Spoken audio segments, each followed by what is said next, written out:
주님 감사합니다. 한 해의 삶을 돌아보니 모든 것이 감사이며 모든 것이 은혜였음을 다시 한번 깨닫게 됩니다. 주님께서 우리의 삶을 붙잡아 주셨고 우리의 걸음을 인도하셨고 이렇게 오늘도 살아갈 수 있는 호흡과 생명 주신 그 하나님이십니다. 주님 안에서의 모든 삶이 우리 안에 있어서 기쁨과 또 감사의 고백되게 하시고 한 해를 마무리하는 시간 가운데 예배하는 모든 심령들 가운데 무엇보다 하나님의 사랑을 가득 체험받고 하나님의 그 은혜 가운데 온전히 머무는 이 시간 될 수 있도록 인도하여 주시옵소서. 이 시간 우리의 마음과 우리의 생각이 오직 예수 그리스도를 향하며 그 주님을 바라봅니다. 주님 안에 평안과 기쁨과 생명이 있음을 고백합니다. 그 주님의 품으로 안아주시고 이 가운데 주의 성령으로 충만케 하여 주시옵소서. 한 사람 한 사람 찾아가 주셔서 만나주시고 말씀하시고 주의 성령 안에 자유케 하여 주시옵소서. 감사를 드리며 살아계신 예수 그리스도의 이름으로 기도드립니다. 아멘.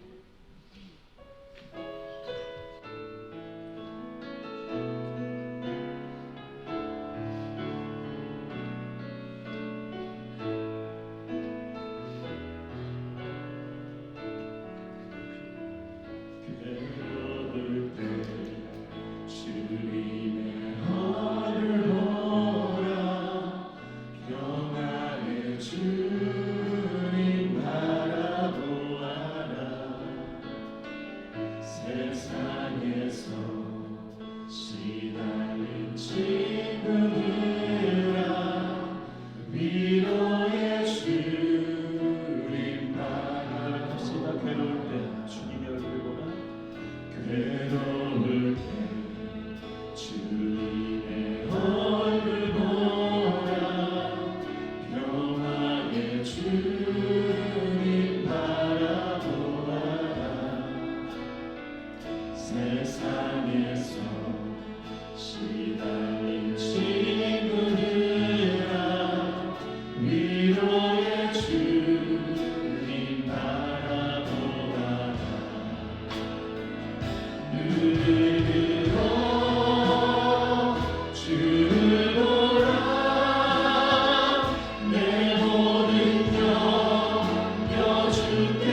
옆사람 한 번 더 이렇게 인사했으면 좋겠습니다.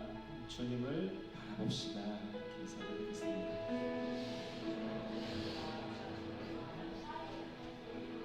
이 시간에 함께 다 같이 일어나셔서 우리 박수치며 주님 찬양하며 나가도록 하겠습니다.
너희는 귀엽지만요 옛적 일들을 생각지도 말라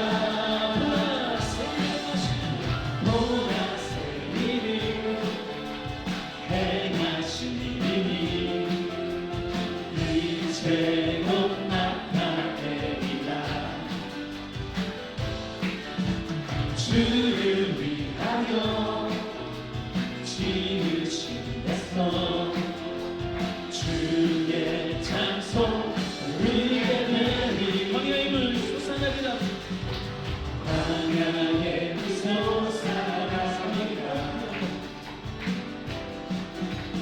사막의 불이 일어나리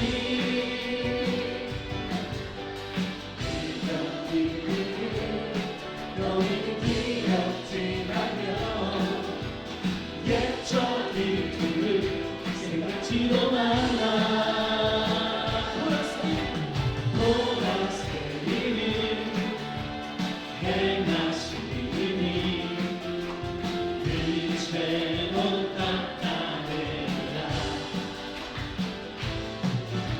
주를 위하여 지으신 백성 주의 찬송 부르게 되리 주 예수 이름 높이여 주 예수 이름 높이여 다 찬양하여라 금별 유관을 들여서 나 위에 주 찬양 금별 유관을 들여서 나 위에 주 찬양 이 지구 위에 거한 온 지파 족속들 그 크신 위엄 높여서 만유의 주 찬양 그 크신 위엄 높여서 만유의 주 찬양 주님 주 믿는 성도 다 함께 주 앞에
역사를 잘 묵상하시면 좋겠습니다. 하나님, 나를 통해서 이 일들이 정말로 이 땅 가운데 일어나고 이루어지길 원합니다.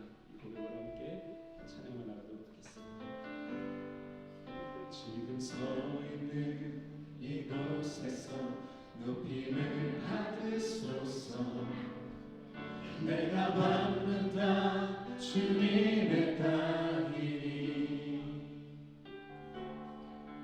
하늘이 주의 이름 높이 올리며 넓은 바다가 주를 노래해.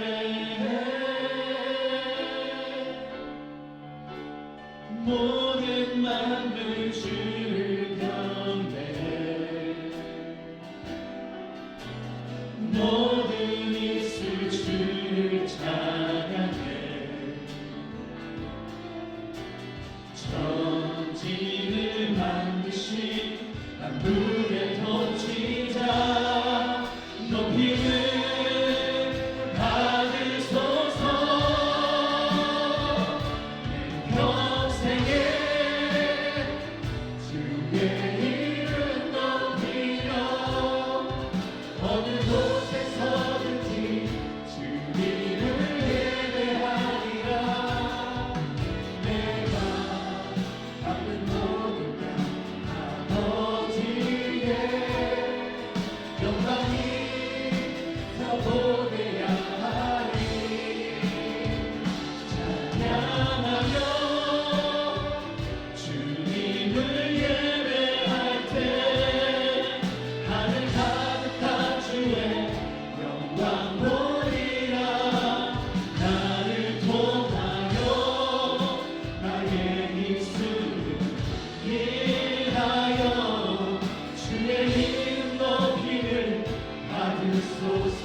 지금 서 있는 이곳에서 높임을 받으소서. 내가 받는다 주님의 땅이니 하늘이 주의 이름 높이 올리며 넓은 바다가 주를 노래해.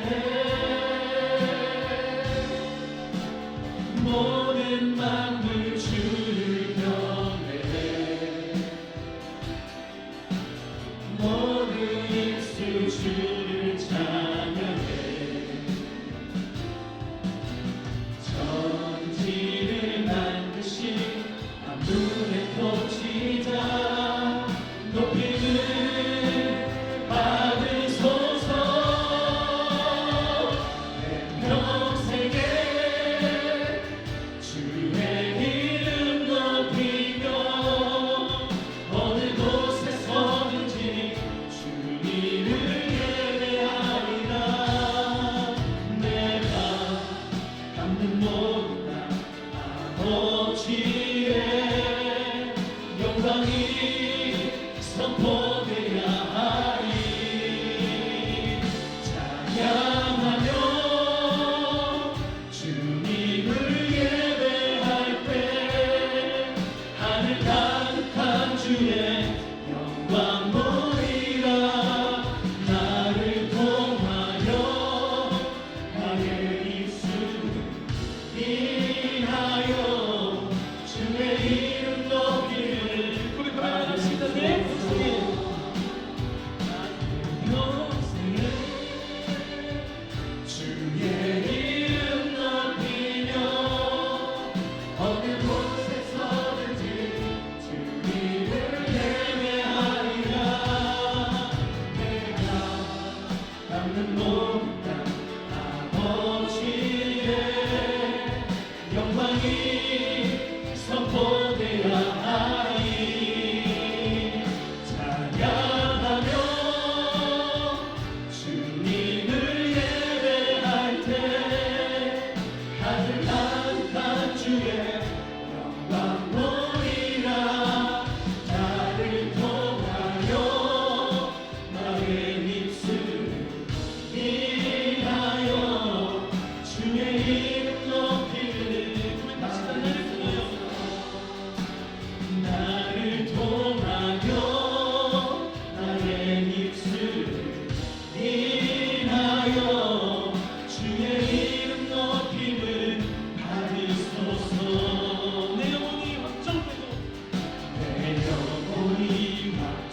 확정되고 확정되어 싸우니 믿음의 눈 들어 주를 바라봅니다. 내 영혼이 확정되고 확정되어 싸우니 믿음의 눈 들어 한번 노래 그만하라. 내 영혼이 확정되고 확정되어 싸우니 내 영혼이 확정되고 확정되어 싸우니 믿음의 눈 들어 주를 바라봅니다. 내 영혼이 확정되고 확정되어 싸우니 믿음의 눈 들어 주를 바라봅니다. 내 영혼이 확정되고 확정되어 싸우니 믿음의 눈 들어 주를 바라봅니다. 내 영혼이 확정되고 확정되어 싸우니 믿음의 눈 들어 주를 바라봅니다. 같이 기도하길 원합니다. 한 해 삶을 돌아볼 때 어떤 문제가 아니라 어떤 상황이 문제가 아니라 내가 믿음의 눈을 들어 주를 바라보지 못한 것이 문제였음을 다시 한번 인정합니다. 주님, 이 시간 우리의 믿음의 눈을 들어 주님을 바라봅니다. 우리의 상황과 우리의 감정과 우리 현실을 뛰어넘는 하나님의 크심을 바라봅니다. 하나님의 넓으심을 바라봅니다. 그 깊은 사랑과 은혜를 바라봅니다. 하나님 위대하십니다. 하나님 광대하십니다. 끝이 없고 한이 없는 하나님의 사랑임을 다시 한번 고백합니다.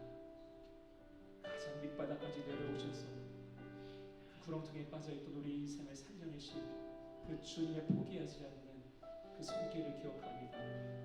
주님 감사합니다. 주님만을 다시 한번 바라보기를 내 마음이 확정하고 또 확정합니다. 함께 기도하며 나가도록 하겠습니다. 기도하시겠습니다.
사랑의 주님 감사를 드립니다. 2023년도 주님의 은혜로 오늘까지 인도하여 주심에 감사를 드립니다. 한 해를 보내고 한 해를 시작하며 모든 것의 주인 되시며 주권자 되시는 주님 앞에 겸손히 마음을 드리며 새롭게 하시는 주님께 소망을 또한 두는 2024년도가 되기를 소망합니다. 푸른 마르고 꽃은 시드나 주의 말씀이 영원하나이다. 어제나 오늘이나 영원토록 동일하신 하나님만을 붙들며 믿음의 선한 싸움 그 경주를 마치는 그날까지 표대를 향하여 나아가는 주의 백성들 되길 또한 소망합니다. 우리의 힘과 능력과 지식과 경험으로 할 수 없음을 이 시간 고백합니다. 우리 가운데에 성령의 충만함을 부어주십시오. 생명의 말씀으로 날마다 새롭게 하여 주시옵소서. 에스겔의 환상처럼 마른 뼈들 가운데 힘줄이 붙고 살이 오르고 생기를 얻으며 살아나는 그 은혜가 주께서 세우신 하나교회 위에 가물어 메마른 땅같이 보여지는 벨가스 땅 가운데 충만하기를 소망합니다. 오직 주님의 다스림이 충만한 도성이 되게 하여 주시고 주의 말씀이 살아 움직이는 교회가 되게 하여 주시고 그 말씀으로 가정이 하나가 되고 주의 기쁨이 되기를 소망합니다. 2023년도를 주의 손에 내어드리며 맡겨드리며 이 예배를 홀로 영광받아 주시옵소서. 여전히 저희 가운데 살아 역사하시는 존귀하신 그 이름 예수 그리스도의 이름으로 기도합니다.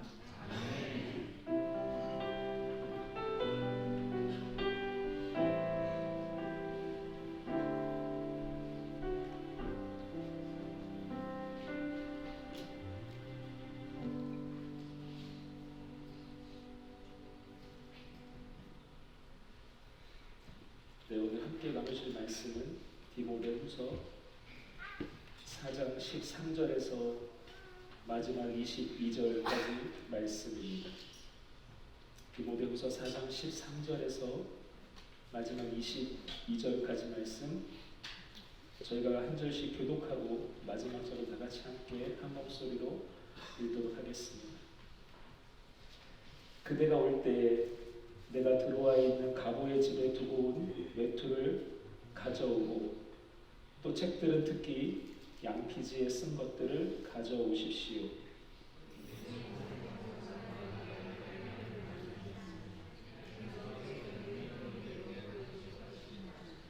그대도 경계하십시오. 그가 우리 말에 몹시 반대하였습니다.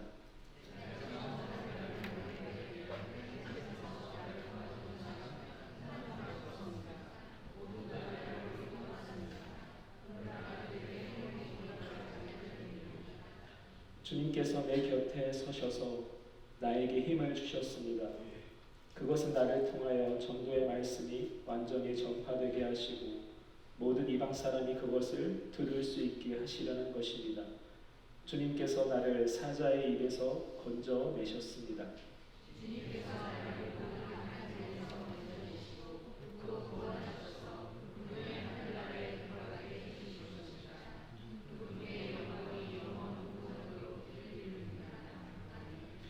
브리스가와 아굴라와 오네시보로의 집에 문안해 주십시오.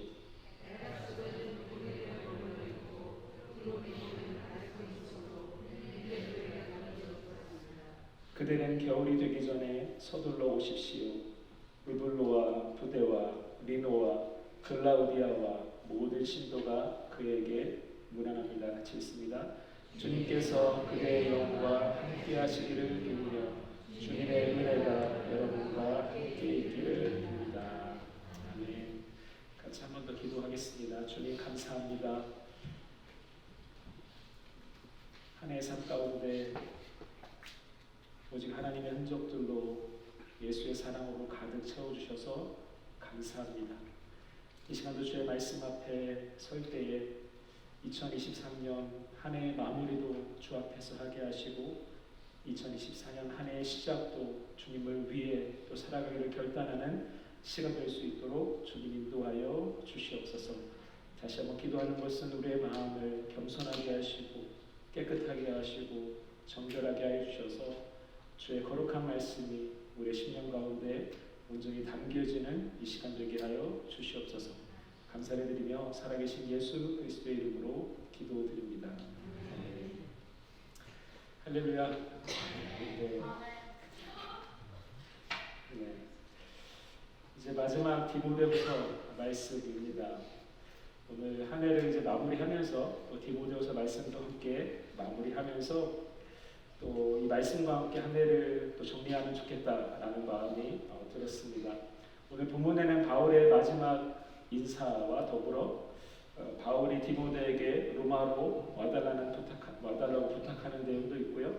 또 자신의 삶을 회고하기도 하고 또 자신의 구원을 또 소망하는 내용도 다 기록이 되어져 있습니다. 2023년 한 해를 마무리할 때 이 본문 안에서 우리가 세 가지 문장을 함께 기억하고 또 적용하면서 마무리하면 좋겠다 싶습니다. 첫 번째 문장은 주님께서 갚으실 것이다 라는 말씀입니다. 따라하겠습니다. 주님께서 갚으실 것이다. 우리 옆 사람 한번 인사해 볼까요? 주님께서 갚으실 것입니다. 본문 13절에서 15절까지 말씀인데요. 같이 읽겠습니다. 시작. 나는 두기고를 에베소로 보냈습니다. 그대가 올 때 내가 드로아에 있는 가보의 집에 두고 온 외투를 가져오고 또 책들은 특히 양피지에 쓴 것들을 가져오십시오. 구리세공 알렉산더가 나에게 해를 많이 입혔습니다. 주님께서 그의 행위대로 그에게 갚으실 것입니다. 그대도 경계하십시오. 그가 우리 말에 몹시 반대하였습니다. 오늘 본문에 보시면 구리세공 알렉산더라는 사람이 등장합니다.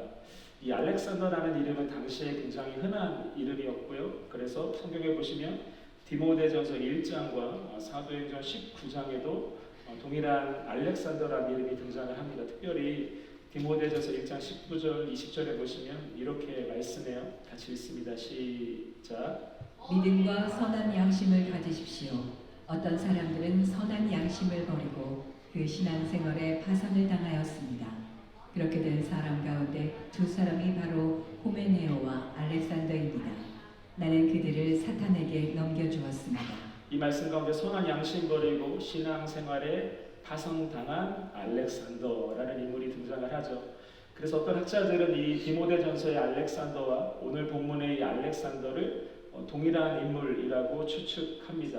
그렇지만 오늘 본문에서 이 알렉산더라는 이름을 가진 사람의 모습을 보면 그가 구리를 세공하는 직업을 가졌다는 것 외에 사실상 디모데전서의 알렉산더와 연관된 어떤 정보나 내용들을 찾아볼 수 없는 게 사실입니다. 자, 그런데 우리가 이 말씀 가운데 죄송해요. 이 소리가 울리지 않나요? 괜찮으세요? 소리 낮춰주셔도 될 것 같아요. 네, 그래서 우리가 이 본문 가운데 생각해 볼 수 있는 것은 본문 안에서 이제 알렉산더가 바울에게 많은 해를 입혔다라고 말씀하고 있잖아요. 몇 절이에요? 성경 가지고 계세요? 성경 너무 귀해가지고 집에다 놓고 오셨죠? 네, 대부분 너무 귀해서. 네. 14절 구리세공 알렉산더가 나에게 해를 많이 입혔습니다 라고 말씀이 기록이 되어져 있는데 헨슨이라는 신학자가 이 부분을 문자적으로 이렇게 해석을 합니다. 여기서 이 많은 해를 입혔다라는 동사가 일반적으로 밀고자를 나타내는 어떤 단어와 같이 연관돼서 쓰이는 동사다라는 거예요. 다시 말하면 알렉산더가 바울에 대항하여 많은 악한 것을 밀고 함으로써 바울에게 해를 입혔다라는 것입니다.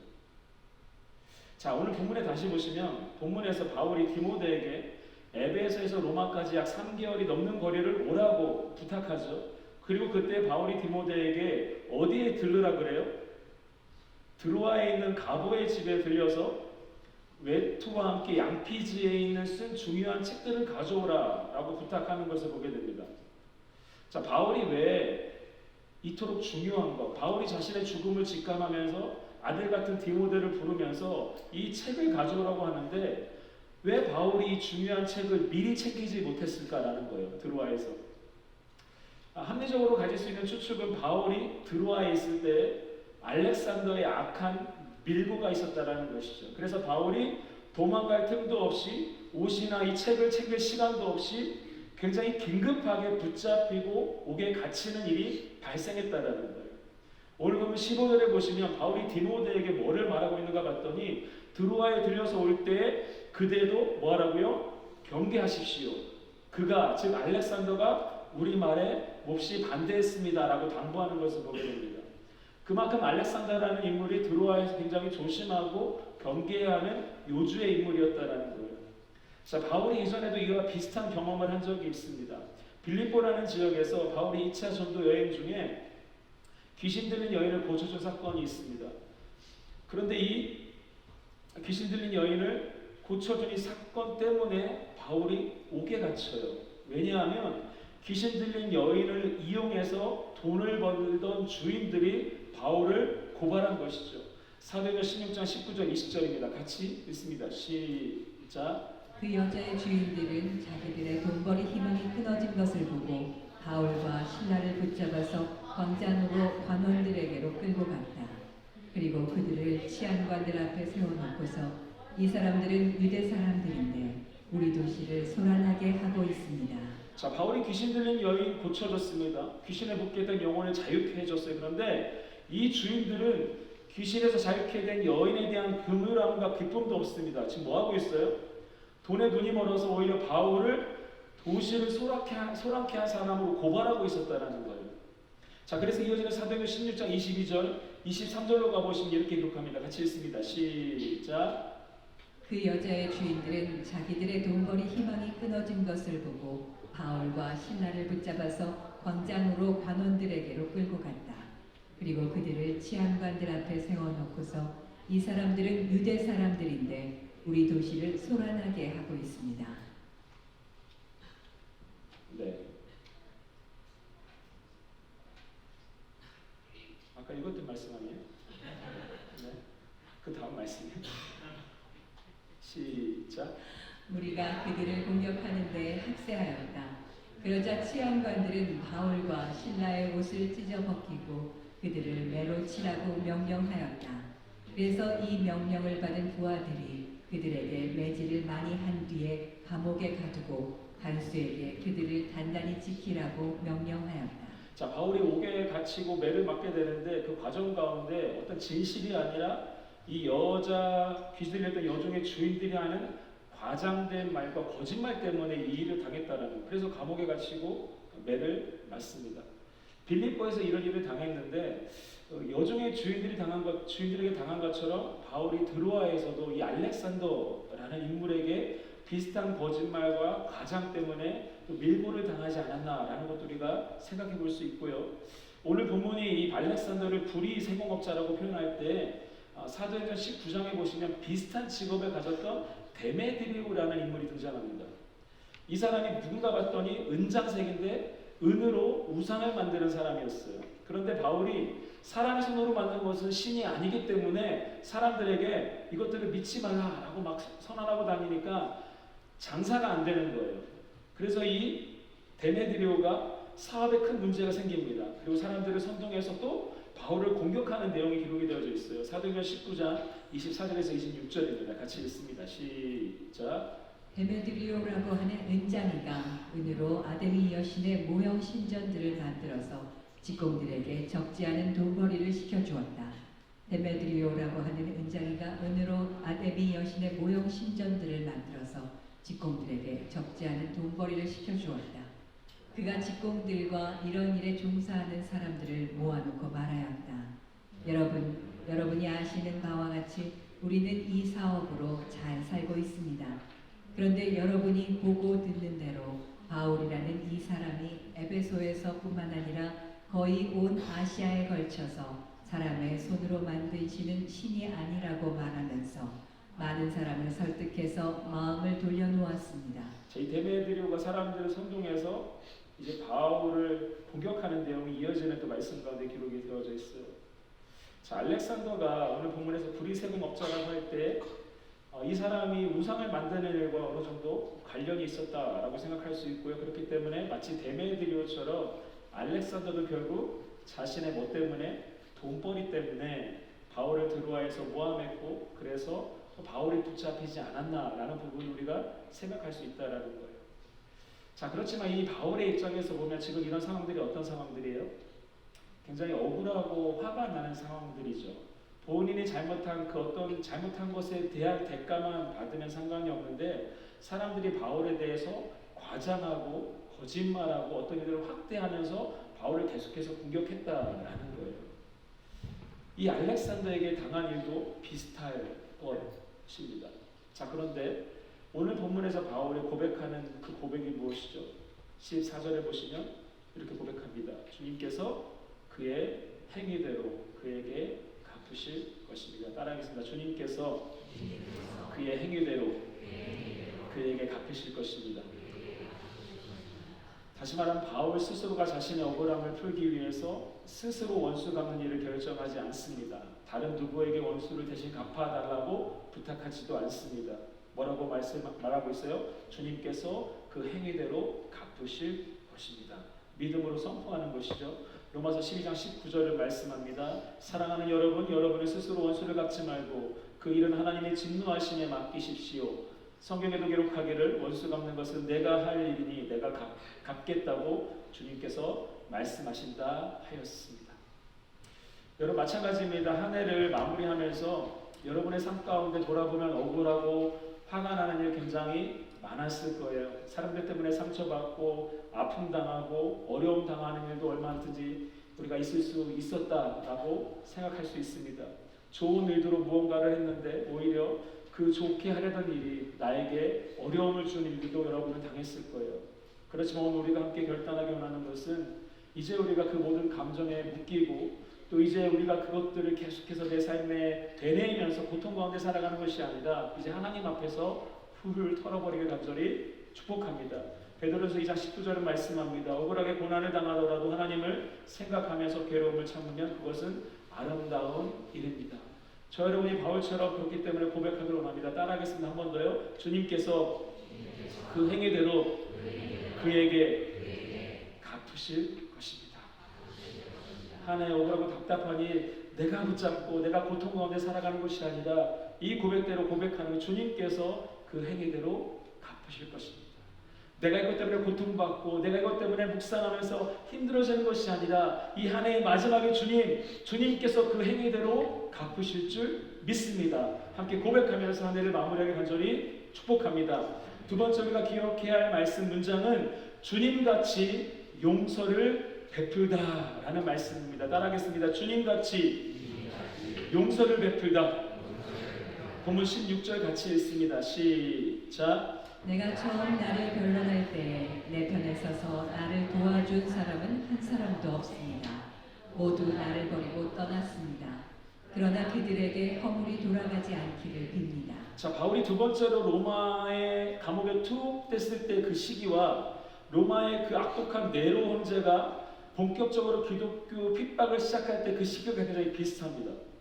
자, 당시 그리스도인들은 황제의 숭배를 거부했죠. 오직 예수님만을 주인으로 고백했습니다. 그리고 예수님의 피와 살을 나누는 성찬 시기에 대해서도 다른 사람들에게 식인 풍습을 행하는 것처럼 오해받는 상황까지 이르게 됩니다. 그리스도인들이 쾌락을 보고 열심히 경건하게 살아갈 때 사람들은 그 모습을 보면서 세상 문화를 증오하는 모습으로 그들이 인식했다는, 그만큼 그리스도인들에게 정치적으로 부정적인 프레임을 씌워서 많은 기독교인들이 오해를 받고 또 주변 사람들은 기독교인들에 대해서 부정적인 인식을 굉장히 많이 가지고 있었다라는 거예요. 자, 바울이 그렇기 때문에 오늘 본문 가운데 어떤 이러한 내용으로 기소를 당하고 재판을 받는 과정에서 자신을 변론할 때 그 누구도 바울의 편에 서서 바울과 같이 그 일들을 변호한 사람, 도와준 사람이 아무도 없었다는 거예요. 정말로 도움이 필요하고 어려울 때 누가 내 옆에 같이 있어주면 좋겠는데 그때 모든 사람들이 바울을 떠났다라는 것이죠. 오늘 말씀에 그래서 뭐라고 고백하고 있어요?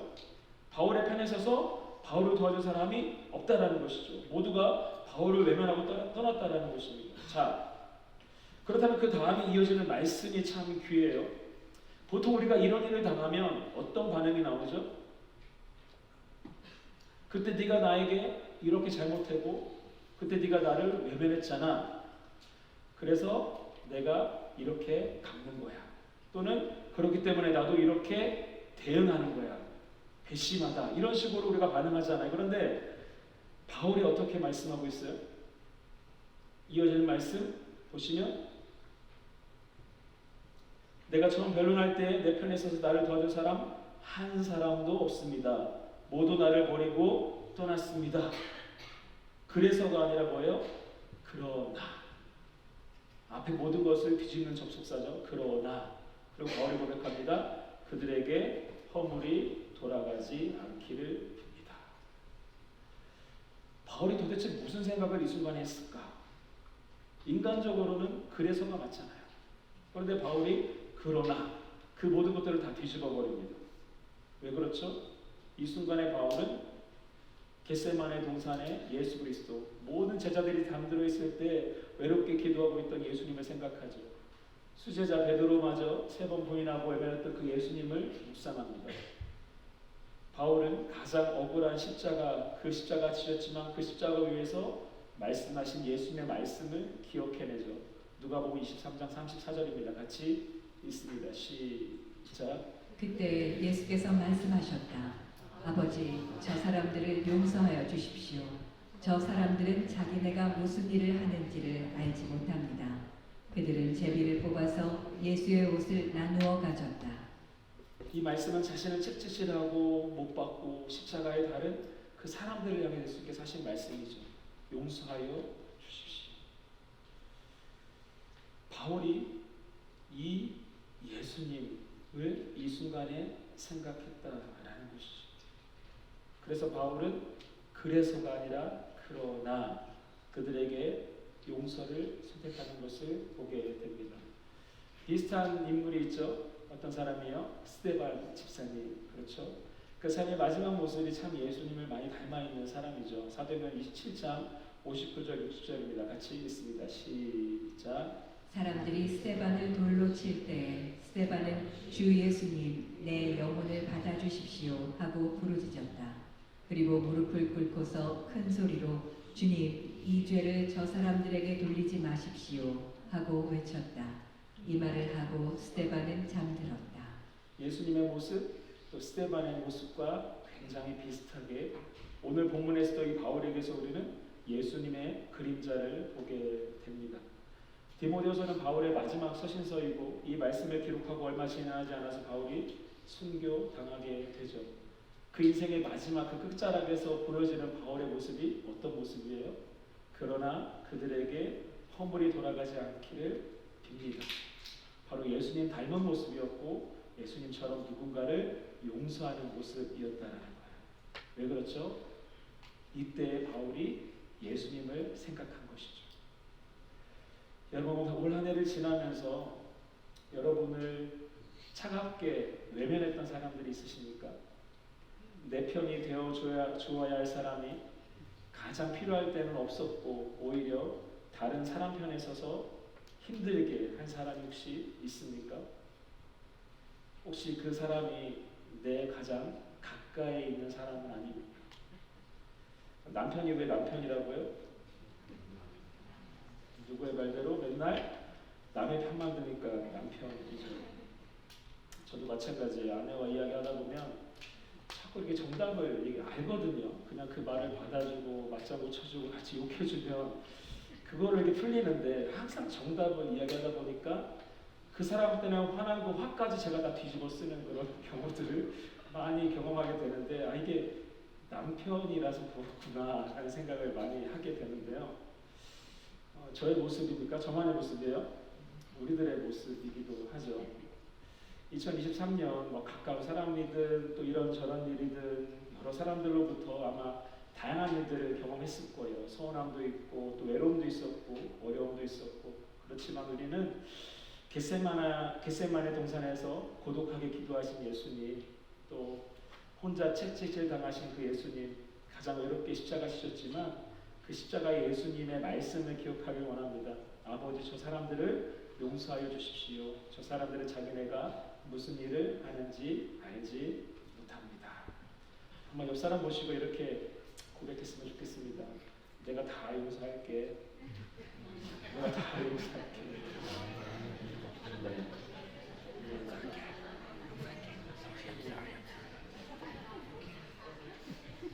네, 그게 바로 예수님 닮은 모습입니다. 예수님 닮은 모습. 우리도 예수님처럼 또 스데반처럼 오늘 본문의 바울처럼 네가 이렇게 해서 내가 그래서가 아니라 그러나 그들에게 허물이 돌아가지 않기를 빕니다. 이렇게 고백하는 우리 모두가 되게 간절히 축복합니다. 그래서 2023년 다른 것보다 우리의 삶으로 우리 입술로 용서를 선포하면서 2023년 한 해를 마무리하기 간절히 축원합니다. 마지막 세 번째는 주님께서 내 곁에 계시다라는 말씀입니다. 주님께서 내 곁에 계시다. 따라하겠습니다. 주님께서 내 곁에 계시다. 본문 17절, 18절 같이 읽습니다. 시작. 주님께서 내 곁에 서셔서 나에게 힘을 주셨습니다. 그것은 나를 통하여 전도의 말씀이 완전히 전파되게 하시고 모든 이방 사람이 그것을 들을 수 있게 하시려는 것입니다. 주님께서 나를 사자의 입에서 건져내셨습니다. 주님께서 나를 모든 악한 일에서 건져내시고 또 구원하셔서 그분의 하늘나라에 들어가게 해 주실 것입니다. 그분께 영광이 영원 무궁하도록 있기를 빕니다. 자, 아멘. 바울이 억울하게 고발도 당하고 사람들로부터 외면당하고 외로웠지만, 자, 그때에도 바울 곁을 떠나지 않고 계속 함께 계셨던 한 분이 계시죠. 말씀 가운데 누구예요? 바로 예수님이시죠. 동일합니다. 2023년 여러분이 어떤 상황과 어떤 어려움을 당했던 상관없이 동일하게 여러분 곁에 늘 계셨던 분이 계십니다. 누구세요? 바로 예수님이십니다. 그리고 오늘 본문의 바울의 고백대로 그 예수님은 어떤 분이시죠? 우리에게 힘을 주시는 분이십니다. 믿으십니까? 그래서 2023년 우리가 함께 고백해야 할 두 가지는, 첫 번째, 2023년 정말로 많은 일이 있었지만 주님들 나와 함께 하셨습니다 라는 고백이고요. 두 번째는 그 주님이 나와 함께 하셔서 나에게 힘을 주셨습니다 라는 고백이에요. 자, 그런데 우리가 여기서 한번 생각해 봐야 되는 것은, 주님께서 바울에게 힘 주시고 또 바울 곁에 함께 하실 때 바울은 그 예수님께서 바울 자신에게 가지신 목적을 항상 잊지 않고 있었어요. 그 목적이 무엇이죠? 17절 다시 보시면 주님께서 내 곁에 서셔서 나에게 힘을 주셨습니다. 동일하죠. 그런데 그 다음 왜 그렇죠? 시작. 그것은 나를 통하여 전도의 말씀이 완전히 전파되게 하시고 모든 이방 사람이 그것을 들을 수 있게 하시려는 것입니다. 무엇이 목적이에요? 복음을 전하는 것, 나를 통해서 복음이 흘러가는 목적이었다라는 것이죠. 바울은 예수님께 힘을 얻어서 이 목적대로 살았습니다. 그리고 주님께서는 그런 바울을 죽음의 상황과 환경에서 건져내셨다라는 거예요. 그리고 그때마다 바울은 그 건져내심으로 만족한 것이 아니라, 내가 이후에 마지막 때도 주님께서 나를 이렇게 건져내시겠구나, 마지막 구원의 소망까지도 이 사건들을 통해서 묵상하고 소망했다라는 거죠. 그래서 바울이 18절에 이렇게 고백합니다. 같이 읽습니다. 시작. 주님께서 나를 모든 악한 일에서 건져내시고 또 구원하셔서 그분의 하늘나라에 들어가게 해주실 것입니다. 이게 바울이 가진 소망이었어요. 자, 우리가 한 해를 돌아볼 때 어떻죠? 주님께서 우리와 함께 하신 줄 믿습니다. 주님께서 우리에게 힘 주신 줄도 믿습니다. 그렇다면 질문은요, 여러분은 하나님의 목적대로 사셨습니까? 아멘은 어디 가셨습니까? 복음의 통로가 되고 더 많은 사람들에게 복음을 전하는 사람으로 사셨습니까? 주님이 주신 힘을 가지고 주님께 받은 은혜를 나만 소유하는 인생을 사셨습니까? 사사기 16장에 보시면 우리가 잘 아는 굉장히 유명한 한 사람이 등장합니다. 삼손이죠. 하나님께 특별한 은사와 능력과 또 선택을 받은 사람이었어요. 그런데 그런 삼손이 그 삶을 자기 마음대로 삽니다. 눈에 보기 좋은 거 쫓아다니고요, 자기 혈기대로 정욕대로 살아요. 삼손이 그렇게 살다가 결국 들릴라에 의해서 자신의 힘의 원천이었던 머리털이 다 잘리게 되죠. 그래서 모든 힘을 잃어버립니다. 결국 삼손 블레셋 사람들에게 붙잡혀서 눈 다 뽑히고요, 쇠사슬에 묶이고 감옥에서 맷돌을 돌리는 비극적인 인생을 맞이하게 되죠. 삼손 하나님께서 공급하시는 힘으로, 그 능력으로 자기 자신을 위해 살았어요. 그런데 그 결과가 그 인생의 자유함이 아니라 캄캄한 감옥에서 맷돌 돌리는 인생이 되었다라는 것이죠. 자, 그렇다면 이 이야기가 단순히 삼손만의 이야기인가? 우리가 삼손을 손가락질할 게 아니라 이 모습이 오늘 우리의 모습일 수 있다라는 것이죠. 오늘 한 해 오늘 주님께서 함께 하셨습니다. 우리에게 힘 주셨습니다. 그런데 우리도 삼손처럼 나를 위한 삶을 내 마음대로 살지 않았는가라는 거예요. 하나님의 목적도 잃어버린 채. 삼손의 이야기를 보면요, 이제 시간이 지나서 블레셋 통치자들이 함께 모입니다. 그리고 삼손을 붙잡은 일로 그들의 신에게 큰 제사 드리고 잔치 벌여요. 그리고 삼손을 불러다가 제주를 부리게 해요. 조롱하는 것이죠. 굉장히 비극적인 모습이다라는 생각이 듭니다. 하나님의 선택을 받았고 하나님의 힘을 공급받았고 하나님의 능력을 가졌던 이 사람이 하나님을 위해서 살면서 하나님의 기쁨이 된 것이 아니라, 이런 삼손이 누구의 기쁨이 돼요? 악한 원수들의 기쁨이 되고, 삼손 때문에 그들의 신에게 제사드리며 축제했다라는 거예요. 여러분, 정말로 오늘 우리의 삶이 삼손처럼 우리의 존재 때문에 하나님의 기쁨이 되지는 못할지언정 우리의 존재 때문에 악한 원수를 기쁘게 하고 나 때문에 원수 마귀가 즐거워하게 하는 삶을 살지 않기를 간절히 축복합니다. 사사기 16장 28절을 보시면 삼손이 이렇게 기도해요. 같이 읽습니다. 시작. 그때 삼손이 주님께 부르짖으며 간구하였다. 주 하나님, 나를 기억하여 주시기를 간절히 바랍니다. 하나님, 이번 한 번만 힘을 주시기를 간절히 바랍니다. 나의 두 눈을 뽑은 블레셋 사람들에게 단번에 원수를 갚게 하여 주십시오. 여러분, 삼손의 기도는 여전히 이기적인 기도처럼 보입니다. 하나님께서 그렇지만 이 기도에 응답하세요. 이 기도와 함께 삼손이 신전에 두 기둥을 밀 때 신전이 허물어져서 수많은 블레셋 사람들을 죽게 만들고 자신도 함께 죽습니다. 이어진 성경이 이렇게 말씀합니다. 삼손이 죽으면서 죽인 사람이 그가 살았을 때 죽인 사람보다도 더 많았다. 제가 말씀 가운데 소원하게 되는 것은 우리에게도 삼손의 이 간절한 기도만큼은 회복되면 좋겠다라는 마음입니다. 이번 한 번만 힘을 주시기를 바랍니다. 내가 정말로 주님을 위해서 한번 열심히 살아보고 싶습니다라는 고백이에요. 2024년 우리가 그 힘을 가지고 더 이상 나를 위해 애쓰는 삶, 원수를 즐겁게 하는 삶이 아니라 내 곁에 늘 함께 하신 하나님과 더불어 그 힘을 공급하신 그 하나님의 기쁨이 되는 삶을 살아갈 간절히 축복합니다. 영적인 원수를 무너뜨리는 삶을 결단하고 그 일들을 실천할 수 있는 간절히 축복합니다. 어떤 삶이에요? 그 삶이 바로 오늘 본문에서 바울이 살았던 삶이에요. 나를 통하여 전도의 말씀이 완전히 전파되게 하시고 모든 이방 사람이 그것을 들을 수 있게 하는 것입니다. 디모데후서 4장 7절에서 이런 바울이 고백합니다. 나는 선한 싸움을 다 싸우고 달려갈 길을 마치고 믿음을 지켰습니다. 2024년 3년 우리가 주님 주신 힘으로 나를 위해 살았고 그런 모습 때문에 원수가 기뻐했다면 이제 2024년 다시 한번 우리가 주님 앞에 주님 나에게 힘을 주십시오 구할 때 이제는 더 이상 나를 위한 주님 앞에 간절한 기도가 아니라 주님 나에게 힘 주십시오. 내가 이 힘을 가지고 더 많은 영혼들을 살려내고 변화시키고 나를 통해서 주의 복음이 흘러가길 원합니다. 이 간절한 고백과 함께 2024년을 맞이하는 우리가 되길 간절히 축원합니다. 오늘 말씀 마무리합니다. 한 해를 마무리하고 새해를 준비하면서 세 가지 문장 우리가 꼭 기억하기 원합니다. 첫 번째 시작. 첫 번째 시작. 주님께서 갚으실 것이다. 두 번째 시작. 주님같이 용서를 베풀다. 세 번째 시작. 주님께서 내 곁에 계시다. 여러분 2023년 힘들고 억울한 일 많으셨겠지만 정말로 주님께서 다 갚으실 줄 믿습니다. 믿음으로 그 주님을 선포하기 간절히 축복합니다. 2023년 간절히 기도하는 것은 이전보다 더 우리의 모습이 예수님 닮았게 간절히 축복합니다. 그래서 오늘 우리도 그래서가 아니라 그러나 그들에게 허물이 돌아가지 않기를 바랍니다. 용서를 선포하기 간절히 축복합니다. 마지막으로 2023년 주님이 우리와 함께 하신 줄 믿습니다. 힘주신 줄 믿습니다. 그렇지만 2023년 그 힘 가지고 나를 위해 살았다면 이제 2024년은 그 힘을 가지고 주님 나에게 한 번 더 힘을 주십시오.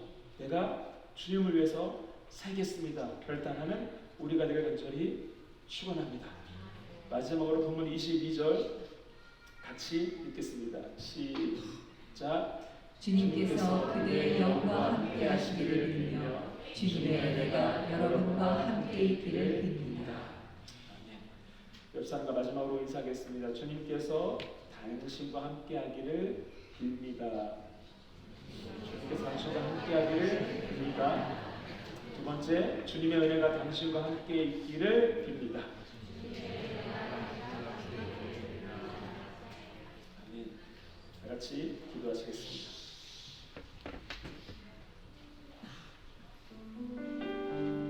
이 시간 기도하실 때 오늘 본문 말씀 통해서 이 말씀으로 좀 한 해를 잘 마무리하면 좋겠습니다.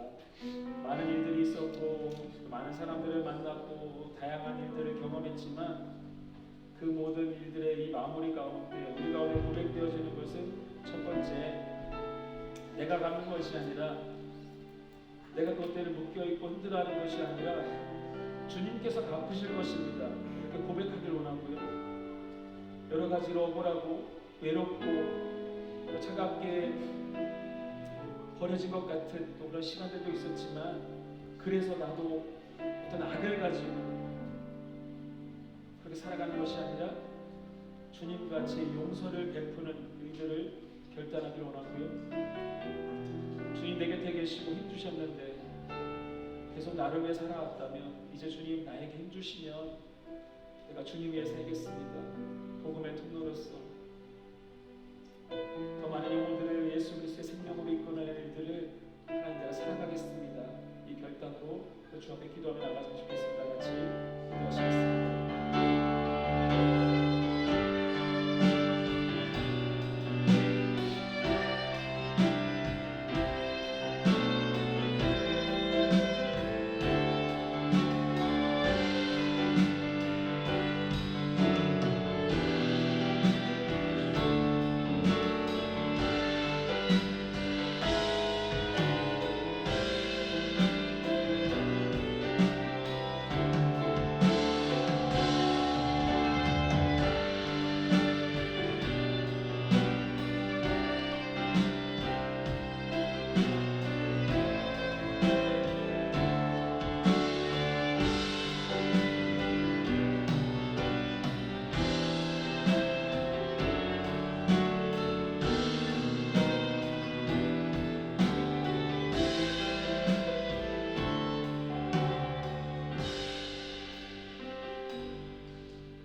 주님 감사합니다. 한 해를 마무리하면서 우리의 마음 가운데 세 가지를 고백합니다. 주님께서 갚으실 것입니다. 주님같이 용서를 베푸는 것을 결단합니다. 늘 내 곁에 계셨던 주님, 나에게 힘주신 주님, 이제 그 주님을 위한 삶을 다시 한번 주 앞에 결단합니다. 이 아름다운 고백을 올려드리는 귀한 주의 백성들을 축복하여 주시고 그 삶에 그들의 고백대로 일하시고 고백대로 역사하여 주시옵소서. 감사를 드리며 살아계신 예수 그리스도의 이름으로 기도드립니다.